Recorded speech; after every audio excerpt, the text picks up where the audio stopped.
VSR विमान कंपनीच्या मालकाचं अंडरवर्ल्डचे connection, Pinky माळीच्या कुटुंबाला धमक्या, अमोल मिटकर यांचा खळबळजनक आरोप. आजही आदरणीय दादांच्या विमान दुर्घटनेबाबत सभागृहाच्या कामकाजात चर्चा नाही. अर्धे अधिवेशन संपले पण दादांच्या विमानाचा अपघात की घातपात ही चर्चा महाराष्ट्राच्या सभागृहात न होणे ही बाब वेदनादायी तेवढीच चिंताजनक आहे. नेमकं पाणी कुठे मुरते तेच कळेना. राजकारण खरंच वंगाळ असतं हे दादांचे शब्द खरे ठरले आहेत असं म्हणत राष्ट्रवादी काँग्रेसचे आमदार अमोल मिटकर यांनी संताप व्यक्त केला आहे. त्यांनी याबाबत पोस्ट देखील लिहिली आहे की तसेच अमोल मिटकर यांनी म्हटलं आहे की सगळ्यांना हे वाटत आहे की अजितदादांच्या विमानाचा घातपात आहे की अपघात आहे याची सखोल चौकशी झाली पाहिजे, पण हे नुसतं वाटून चालत नाही. सभागृहामध्ये पॉईंट ऑफ इन्फॉर्मेशन किंवा अल्पकालीन चर्चा आहे. या चर्चेच्या माध्यमातून ती चर्चा घडवून आणल्यानंतर मग ती रेकॉर्डवर येणार की आपल्या विधानसभा मतदारसंघाचे आमदार अजितदादांचं विमान अपघातानंतर पहिल्याच अधिवेशनामध्ये चर्चा होत नाही, याची खंत अमोल मिटकर यांनी व्यक्त केली आहे. मुख्यमंत्री यांच्याशी चर्चा करून आजच्या कामकाजात अजित पवार यांच्या अपघाती निधनाची चर्चा येईल असं सांगितलं. मात्र आजच्या कामकाजाबाबत ही चर्चा नाही, ही फार गंभीर बाब आहे. VK सिंग याला VIP ट्रीटमेंट दिली जाते. तो काल मॅच बघायला होता. माळी कुटुंबियांना त्यांच्याकडून धमक्या येत होत्या. मी मुख्यमंत्री यांना भेटून माळी कुटुंबियांच्या संरक्षणाबाबत बोलणार आहे. VK सिंग यांचे अंडरवर्ल्डशी संबंध आहेत असा संशय आहे असंही मिटकर यांनी म्हटलेलं आहे. की डॉक्टरांचं एक पथक त्यांनी त्या ठिकाणी त्यांच्या हॉस्पिटलमध्ये त्यांच्या देखरेखीसाठी ठेवलेलं आहे. त्यांना कुठलाही आर्थिक ताण येणार नाही अशा पद्धतीनं आम्ही सर्व त्यांना सहकार्य करू.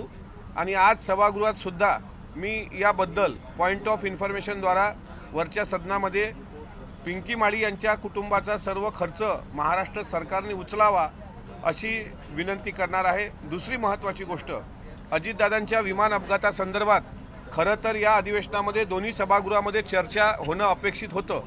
वरिष्ठ सभागृहामधला मी सदस्य असल्यामुळे मागच्या आठवड्यात मंगळवारला ज्यावेळेस विरोधी पक्षाकडून स्थगन प्रस्ताव आणि 93 अन्वये चर्चा लावण्याची विनंती माननीय सभापती राम शिंदे साहेबांना केल्या गेली, त्यावेळेस स्वतः चेअरवरून राम शिंदे साहेबांनी असं म्हटलं, ते ऑन रेकॉर्ड आहे, की 93 अंतर्गत ही चर्चा होऊ शकत नाही, ती अल्पकालीन करता येईल घटनेचं गांभीर्य पाहता. आणि त्यामुळे त्यांनी अल्पकालीन चर्चेला परवानगी दिली होती. त्यानंतर आम्हाला अपेक्षा होती की बुधवारच्या कामकाजामध्ये चर्चा येणार, पण बुधवारी चर्चा आली नाही. आम्ही सचिवांशी संपर्क केला, ते म्हणाले गुरुवारी चर्चा येणार. गुरुवारच्या दिवसात पण चर्चा आली नाही. त्या दिवशी असं सांगितलं गेलं की राज्यसभेच्या निवडणुकीची धावपळ आहे, त्यामुळे ते शुक्रवारी येणार. मग शुक्रवारच्या दिवसात सुद्धा चर्चा आली नाही, कारण त्या दिवशी अर्थसंकल्प होता. मग असं सांगितलं गेलं की आता हा आठवडा अर्थसंकल्पाचा होता, हा आठवडा राज्यसभेच्या बिनविरोध निवडी संदर्भातला होता, त्यामुळे ही चर्चा सोमवारी येणार, म्हणजे आजच्या दिवसाला. आज सुद्धा जो कामकाजाचा दिनक्रम आहे त्यामधून ही चर्चा वगळण्यात आली. गुरुवारी रात्री ही चर्चा अगोदर टाकल्या गेली होती, पण बुधवारी रात्री टाकल्या गेली होती 12ला, आणि मग काही मिनिटांनंतर ती परत वगळण्यात आली. हे सचिवालयाकडून झालं असेल तर सचिव याला दोषी आहेत का, हे सुद्धा महत्त्वाचं आहे पाहणं. आणि दुसरं असं की अजितदादांसारख्या सत्तेतल्या उपमुख्यमंत्र्यांच्या विमान दुर्घटनेची चर्चा गेला आठवडाभर जर सभागृहात येत नसेल तर मग आता न्याय मागायचा कोणाकडं? आतापर्यंत CID चौकशा, CBI चौकशा ह्याच्या माध्यमातून बाहेर काय आलं तर फक्त महाराष्ट्राच्या जनतेला फक्त प्रश्नाचं उत्तरच अजून मिळत नाही.